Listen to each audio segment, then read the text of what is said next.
They threw her out with nothing but a blanket, a tin cup, and a bag of spoiled flour. It was early October, snow had not yet come, but the sky held that cold dullness that meant it would soon. And 16-year-old May Derlin stood barefoot on the porch of her aunt's cabin, shaking as the door slammed behind her for the last time. She hadn't cried, not then. Her tears had dried up 2 years ago when her mother died face down in the creek. And the news that no man claimed her passed through the town like kindling to flame. May had lived in 5 homes since, each worse than the last, each pretending to help her, each eyeing her too long or blaming her for spoiling the milk, breaking the broom, not earning her keep. This last home, her mother's own sister, had screamed that morning about a missing piece of cornbread, and just like that, May was out. She'd eaten nothing, but she didn't argue because it didn't matter anymore. She walked off that porch like the ground was shaking, but she kept walking toward the woods, toward no place in particular. She had $10 sewn into the hem of her petticoat. It was all her mother had left her. She was 16, no family, no food, no shoes. But she had something else she had watched. The families in town had always looked down on May and her mother. But her mother had been observant. She'd shown May how. Miss Glee kept her potatoes under floorboards to keep them from freezing. How old Mr. Braden stacked kindling in a ditch lined with rock and it stayed dry even in a downpour. How the widow Hale, who lived in what folks call the dugout, half cabin, a half hole in the prairie, never lost a single chicken to the windstorms that flattened every coop for 5 miles. May remembered every trick, not the ones in books, not the ones the church ladies whispered about, but the ones desperate women learned when they had no one to call. And the frost crawled through the cracks like fingers, so May walked until her legs burned and her stomach growled so bad she could barely think. She walked westward off the trail, past a crag of trees no one cared about, until she found a dry dip in the land beside a rock outcrop. It was there she stopped. Not because it was perfect, but because it would have to do. She didn't build a cabin. She didn't have the lumber or the strength, but she knew what kept wood dry, the ground. If you were smart about it, May spent her first 2 days digging. Not a cellar, not a shack, but a trench, low and long, sloping gently from the rocky edge toward a crude rise of packed clay. The ground was dry and crumbly, hard, but not frozen yet. She stole an old pickaxe from a shed to miles back and used a tin plate for the finer edges. Her hands bled, her knees tore, her dress grew so caked in dirt, it turned the color of the ground. But by the 4th day, she had it, a tunnel just long enough to crawl through, just tall enough to stack 3 rows of wood. She used her last dime to buy leftover planks from a widow selling off her husband's broken barn. May hauled each board herself, dragging them across the prairie like a mule. She split some into panels, used others to cover the top, then packed the roof with clay and prairie grass until it matched the earth. From above, it looked like nothing, just a bump near the rocks, but inside she placed a crude wooden rack. One side would hold firewood if she ever got any, the other would be for kindling and bark. At the far end, she carved a drainage ditch that sloped to daylight, just wide enough to trickle away rain. She used an old oilcloth to curtain the entrance, packed dirt around the seams, and stomped the floor flat. It smelled like dust and pine, but it was hers, and more than that, it was dry. May spent nights beneath a pine tree with her blanket pulled tight, teeth clacking from the cold. But by the time the first snow came in November, her tunnel was half full. She scoured the edge of the trail where wagons had passed and claimed every splinter and branch left behind. She found a half-burned woodpile from a logging camp, abandoned because of a broken wagon wheel. She filled her arms until her muscles gave out, trudging back and forth across snow-laced prairie, piling stick after stick into the tunnel. And then one morning, she found a man face down in the snow, dead from the look of him. Not fresh, not too old either. Clothes frozen stiff, no boots. May's stomach flipped. She hadn't seen another soul in weeks, but she didn't run. She took his coat, she needed it, and dug a shallow grave by the rocks, said no prayer, just worked, then took his satchel, Inside were biscuits so hard they cracked her tooth and a tin box of matches half full. She cried then, not for the man, not from guilt, but because it meant she could burn wood. May's tunnel kept every log dry. Even as snow buried the prairie to feet high, the inside stayed warm enough to never freeze. When she lit her first fire, a little ring of stones near the rock wall, it smoked bad. She coughed, but the wood burned, and the smoke, it blew into the wind unnoticed in town. They talked about her sometimes. That girl, they'd say, ran off like a stray dog. Her aunt claimed she must have froze by now, but no one went looking. No one cared except a boy. His name was Ellis Brack, 17, son of a mule trader. He'd always watched May when no one else did. Not cry, not like the men who stared too long, but with something like worry. He found her one day, weeks before Christmas, found her by accident, following footprints of a fox that led toward the ridge. He stopped when he saw the smoke and he called her name. May didn't answer, just stared. He stepped closer, saw her face through the bare trees, sunken and thin, but alive. May, he whispered like he was seeing a ghost. She didn't cry, just nodded. He gave her bread. She let him sit. That night, he helped her gather more wood, but town folks talk. Ellis returned late that evening, his cheeks wine bit, his hands black with soot. His father noticed, demanded to know where he'd been, and Ellis, stubborn as his mother used to be, said it plain. May Derlin's alive. The next morning, 2 men rode out with shovels and rifles.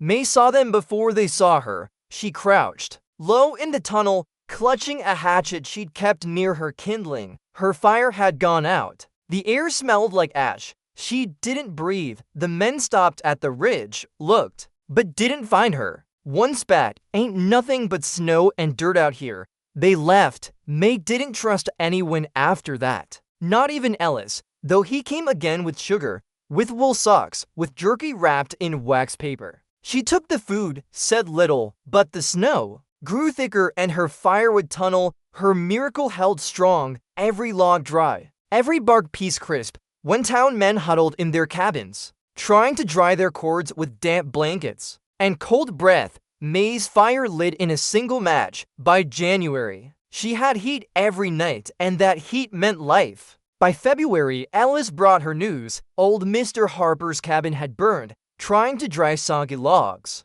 3 dead, and he looked at her tunnel, her low, half-buried trench covered in dirt and cleverness, and said, "You were the only one smart enough to build underground." May didn't answer, but she smiled for the first time in months. That February was the worst the county had seen in a decade. Snowfall came so fast some roofs caved in. The main trail from Barlow's Creek to the general store was buried twice, and a horse team froze upright in the saddle yard behind the tavern. Every man with a cabin was burning damp logs, coughing up smoke, and praying for Thor. But it never came. The cold clung to everything. Glass cracked in window panes, ink froze in the postman's pen. Children's fingers turned purple if they touched a latch too long. But May's firewood, buried deep in that clever trench she'd built with blistered hands, stayed dry. And she stayed warm. She didn't live like a queen. Her body was thin as rope. Her cheeks were hollow, but she lived alone, yes, but alive. The tunnel became more than storage.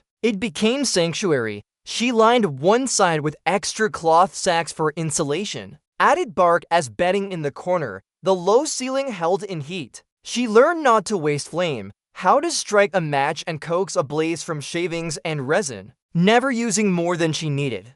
She rationed every log like it was gold. Alice came twice more that month. The first time he said nothing, just brought beans and tallow and watched her work. She was stacking pine she'd gathered in the storm, steam still lifting from her back. He didn't try to help, just stared at her hands, red with cold, but moving fast and sure. The second time he asked, why a tunnel? She kept working. "'Cause a pile above ground turns to sponge. I seen it under the floorboards. It rots against the cabin, it ices, but dig the right slope, line it right, bury it right." She patted the clay roof above them. "You got your fire waiting all winter." He looked at her like she was speaking Greek. No one else thought of it. He whispered. May shrugged. "They don't got to. They got families, fathers to stack their cords, men to cut. Ellis didn't answer, just looked at her like he was trying to memorize her. By March, some cabins were running out of wood altogether, men with hands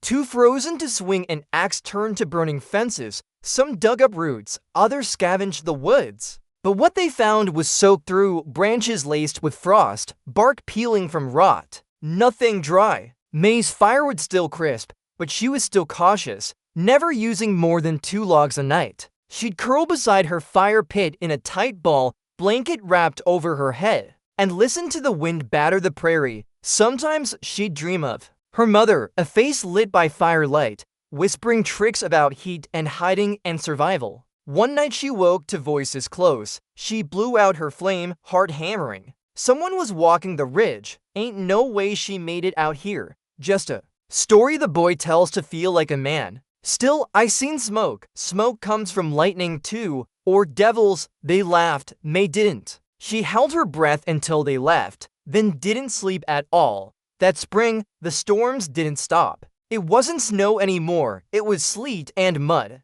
The trail to town became a mare. Wagons tipped, boots sank. May's trench, though sloped just right, drained clean. She kept adding by April. Her tunnel was longer, with a second shelf made from scrap lumber where she could keep flint. Kindling, a few jars Ellis brought her. She dug a vent shaft angled to draw smoke through a hidden exit. Buried it with dried moss and brush. The fire burned smoother after that. Less choking, more air. When Ellis saw the changes, he blinked in disbelief. You built all this. May wiped her hands. Who else would? He touched one of the planks. You got yourself a whole second house. She smirked. Better than one with a leaky roof. Then she added, softly, least mine still dry. But spring didn't bring relief. It brought rot. Families in town found their basements full of water, their firewood spongy and black. Mold crept up walls, and food spoiled fast. But May, who had buried everything she owned, from bark to beans, saw none of it. Her jars stayed sealed, her logs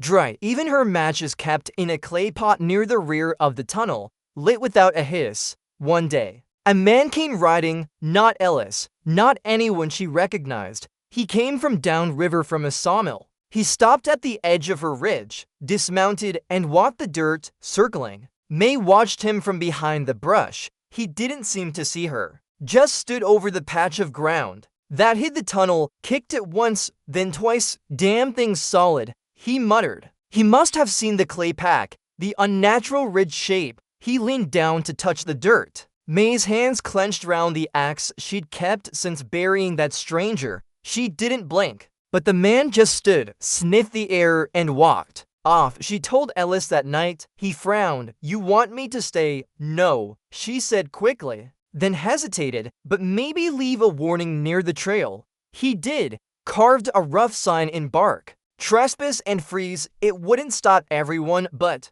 maybe it would give them pause. Still, the word was spreading, whispers about a girl who built something smart. About a buried cache of firewood that never went wet. May knew how gossip worked. First it was a joke, then a tall tale, then someone came looking to steal it. So, she began to trap. Not lethal. She didn't want blood, but sharp, punishing. She set flat stones on springs baited with jerky bits, snapping like teeth. She strung thorn vines across blind curves. She laid broken glass in the clay lip of the entrance. Not enough to kill, just enough to warn. Her tunnel stayed untouched. That summer came late, and with it the Thor grass returned. Town trails cleared, but cabins bore scars, peeled paint, collapsed porches, ruined roofs. Some men limped, some didn't return from the woods. May emerged from her hideaway like a root rising from thawed ground, her skin pale, her frame lean, but her eyes bright. She and Ellis walked into town together one morning in May. No one said a word at first. A few stared. One woman crossed herself, another muttered which under her breath. But May walked tall. Her firewood had stayed dry. Her tunnel had held. Her life against all odds was hers. And the men who once called her worthless, the women who shut their doors, the aunt who'd thrown her out with spoiled flour, they looked away when she passed. Only Ellis stayed at her side. That week, the general store posted a notice seeking advice on underground firewood storage. Winter took 3 families. We listen now. May laughed when she saw it. Not cry, not triumphantly. Just quiet, tired, like someone who'd known all along. Alice turned to her. You could teach them. She shook her head. Let them dig their own tunnels. But she didn't disappear. That summer, she helped a widow lay stone in her root cellar. She told a young boy how to stack pine with air gaps. She passed through the church square,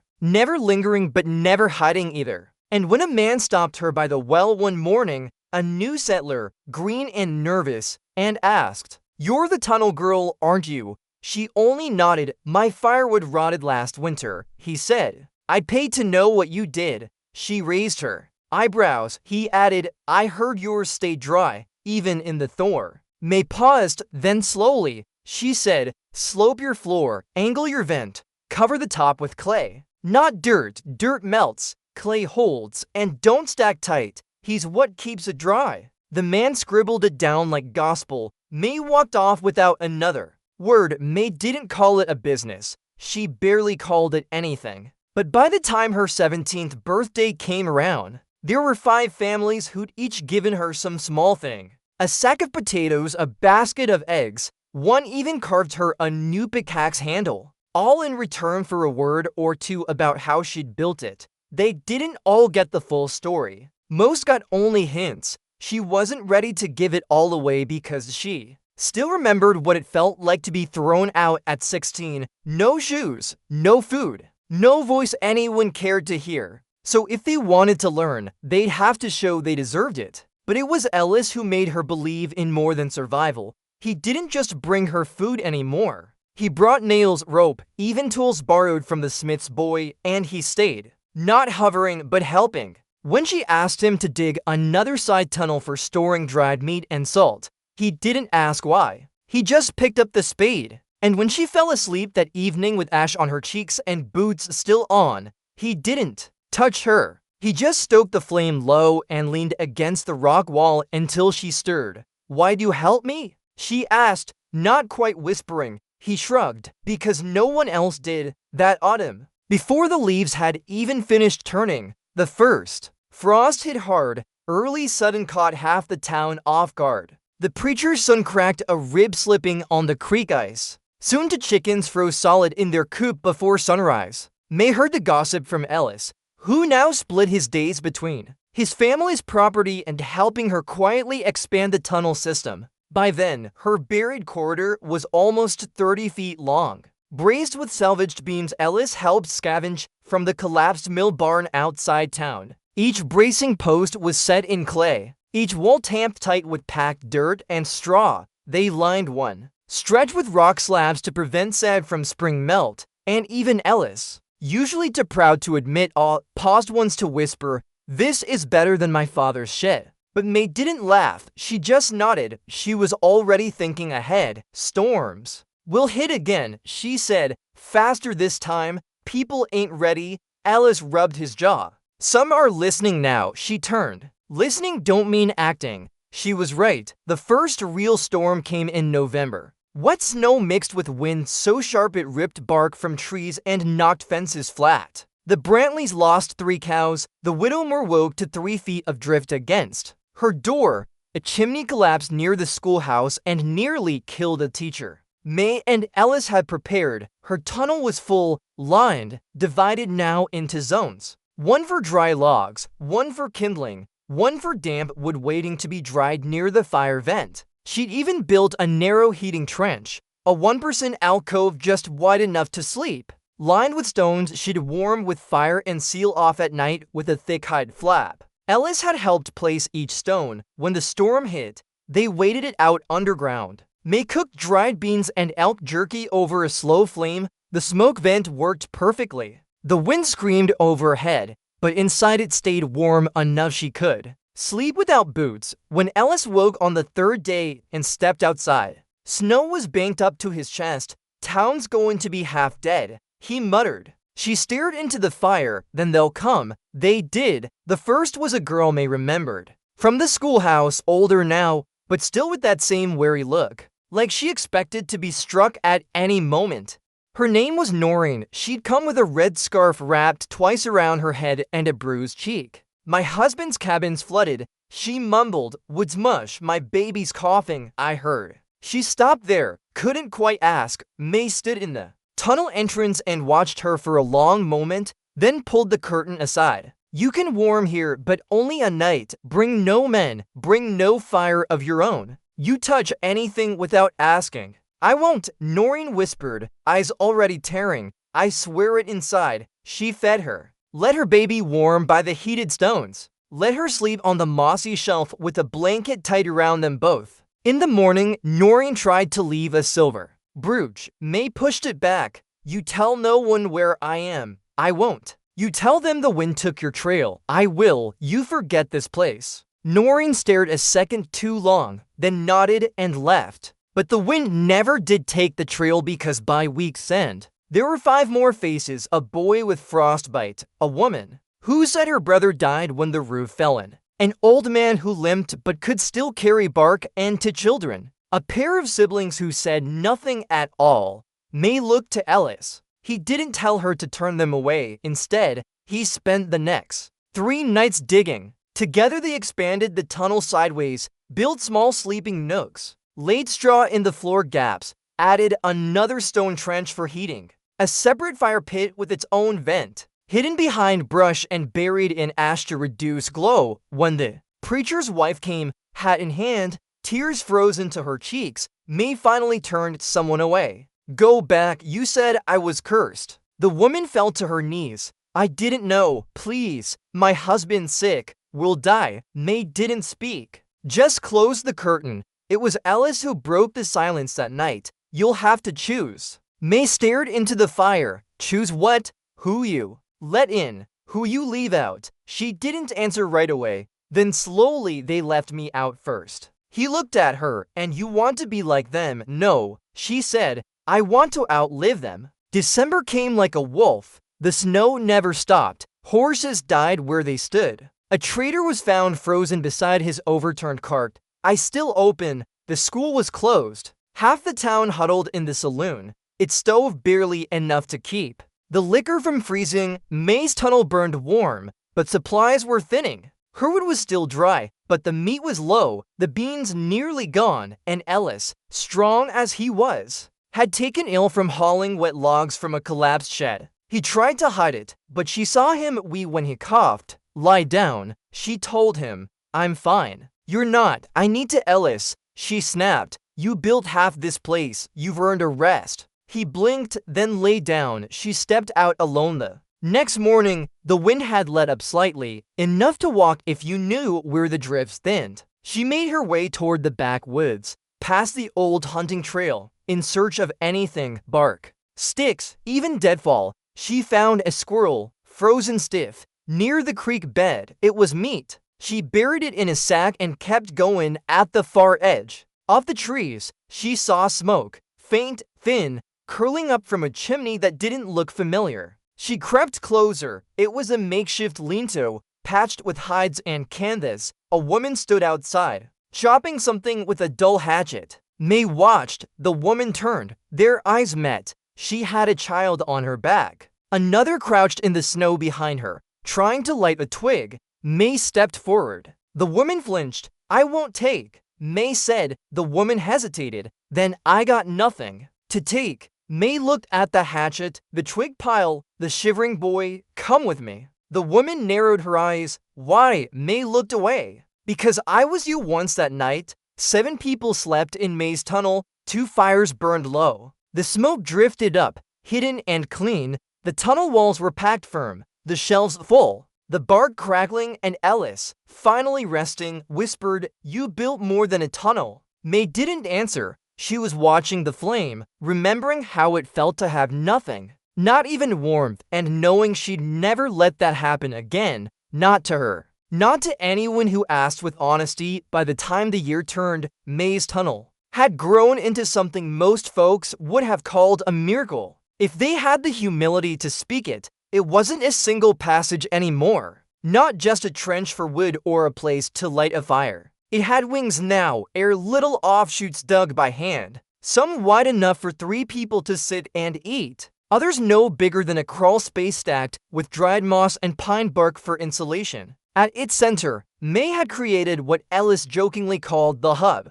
a slightly widened section braced with beams, where the main fire pit sat, its smoke drawn through a clever hidden vent that curved toward the back ridge and rose through a bush-covered chimney far away from the main structure, but May didn't call it anything. She just checked the walls every morning for frost, added bark where cold seeped through, and adjusted her fire use depending on the wind. By then they had 12 people staying in rotating shifts, not permanent guests. That would be too dangerous, too loud, too obvious, but ones who came when they needed to thaw, to dry their clothes, to cough in peace without their breath icing in their lungs. She never turned away a child. She still didn't trust adults. The woman she'd rescued, the one with the hatchet and the child tied to her back, had stayed. Her name was Junie, and her boy's name was Caleb. Turned out the boy hadn't spoken in nearly 2 months. No one knew why. Junie said it started when her husband froze beside their campfire during an unexpected night freeze. She'd watched him stiffen, breath slow, then stop altogether. She said Caleb had made no sound, not even when she screamed. But inside the tunnel, warmth worked its quiet magic. Caleb started humming first, not talking, but humming little tunes while crouched beside the vent pipe. Then he took to dragging twigs and patterns across the clay floor, as scratching spirals or stick figures that May recognized from a time when she'd done the same with her mother's hairpins on the cabin wall. One morning, Caleb reached into the bark pile and offered May a perfect pine cone. Fire treat, he said. May almost dropped her ladle. It was the first thing he'd said in 60 days. Ellis grew thinner, not from illness anymore that had passed thanks to May's bark brew picuses and Junie's rabbit stew, but from exhaustion. He worked the tunnel, helped haul wood from miles out, carried sacks of moss, laid stone, and then he'd walk back into town like he'd done nothing at all. He told no one where he went. Only his mother suspected. She knows. He told May one night. But she won't say. May glanced at him from across the fire. Why not? Because I came back the other night with warm hands. She hasn't had those in years. May stirred the pot. Alice leaned closer. You could teach them. They'd listen now. No. May said, quiet but firm. They'd take. That's what they do. Take and forget. But rumors traveled. By the end of January, people were whispering about the tunnel girl. No one knew where she lived. No one could find her, but they knew she existed. A few had been inside, Noreen, a couple of boys who'd lost their dog in the storm and were given warmth and bread before being sent home. And even though they swore silence, townfolk weren't stupid. She's alive and she's smart. One old man said outside the saloon, build something under the earth. That girl, something clever. Girl like that ought to be married. Someone joked, she don't need no man. Another replied, she's got heat. They laughed. But beneath it there was envy, resentment, that dangerous edge of pride, wounded by truth. And May heard about it because Ellis always listened. You might need to hide it better, he told her one morning. It's already buried, I mean. The trail. May thought a moment, then said, I'll flood it. It took for days. But she and Ellis rooted melt water through a shallow ditch carved by hand. They angled it just enough so that runoff pulled over the tunnel entrance and then froze, forming a smooth patch of glare ice that made it nearly impossible to approach without slipping. Then May did something no one expected. She put up a marker, a crude wood sign barely readable. Just 3 words carved in jagged strokes, no fire here. It made people turn back, and those who dared go further, well, the thorns hadn't been pulled, nor the glass, nor the spring traps hidden in moss. She didn't want to hurt anyone, but she would not be thrown out again. February brought the worst freeze in a century. A dry freeze, no new snow, just wind so cold it sucked the air out your lungs, wells iced, outhouses cracked, chickens froze mid-strut. A cow was found upright in its stall, dead with eyes wide open, hide rimmed in frost so thick it looked dusted with flour. May kept everyone inside for 5 straight days. The tunnel fire ran low, but never out. They burned only what they had. 2. Cooked once in the morning, then buried coals under ash to save heat. Even Caleb stopped humming. It was too cold to move, too cold to sing. On the 6th day, Alice heard it, voices close. They got to be here. Tracks stopped right near this ridge. I heard they're under the ground. Some kind of foxhole. Tunnel girl. That's what they call her. Maybe she got room. Maybe she's got wood. Maybe she don't got a choice anymore. May's face didn't flinch. She grabbed the axe. Alice blocked her. Don't. Not yet. They're coming. She said, I won't let them take it. They're cold, desperate like. I didn't take. She spat. I built. Alice nodded slowly. Then let them see what you built. But on your terms. She waited until dusk. Then she opened the curtain, stepped out into the bitter wind, and stood tall on the icy ridge above her hidden entrance. They saw her, a group of 5 men. One she recognized, her aunt's neighbor, another she didn't. They looked stunned. May held the axe low, not threatening, but not hiding it either. You want warmth? She shouted over the wind. You earn it. They glanced at each other. She continued, no noise. No fire unless I say. You bring food, bark, twigs. You don't touch what's not yours, and you leave before sunrise. The tallest man started forward. May raised the axe slightly. You step out of line once, and you freeze. He paused, then Clear's throat nodded. That night, 3 of them slept in a side tunnel, quiet, grateful. The next morning, they left. They didn't say much, but they left a sack of oats, some deer hide, and a flintstone. It was May's first barter. By March, the tunnel had become something more than shelter. It was school, it was sanctuary, it was defiance made of clay and sweat and pine. Junie taught the children how to braid rope from grass. Noreen came back once a week with sugar she traded from town. Caleb started singing again, real words now, not just hums. Ellis carved a bench into the stone wall for watching the fire. He said, May allowed herself 1 hour a day to sit, not to work, just to watch. But the town changed. 2 more cabins burned, men trying to light fires with wet wood. 1 man froze in a barn. Another's foot turned black from frostbite. And then one day, May saw something that made her laugh out loud. Near the church, 2 men were digging. Not for graves, for a tunnel, not deep, not clever, but a copy. Alice spotted it too. They're trying, he said. May smirked. Let them, we'll see if it holds. And still the cold held. But May was no longer afraid of it. The girl who'd been thrown out at 16 now had a home hidden under the earth. One built by hand, by grit, by a $10 dream. And a mother's old wisdom. The firewood inside stayed dry. The people inside stayed alive. And the fire, even when low, never went out. The winter ended without warning. One morning, May stepped out from the tunnel to find the wind had stopped screaming. The sky was pale, still gray, still bitter, but no longer cruel. And when she pressed her boot into the crust of snow, it cracked and gave with a soft hush. Instead of a brittle snap, something had shifted. Not just the weather. By then, the tunnel had kept over 20 people alive. Some only for a night, others for weeks. None of them left it the same as they came in. Even May. She didn't think of herself as a child anymore. She hadn't in a long time, truthfully. Not since the day she'd stood barefoot with a bag of spoiled flour in her hands and watched her aunt slam the cabin door shut behind her. But now, it wasn't just that she had survived. She had built something no one else had. And the town, for all its pride, for all its whispers and silence and hard glances, was finally starting to admit it. The proof was buried beneath their feet. In the first days of the Thor, May walked into town for the first time in nearly a year without hiding her face or ducking into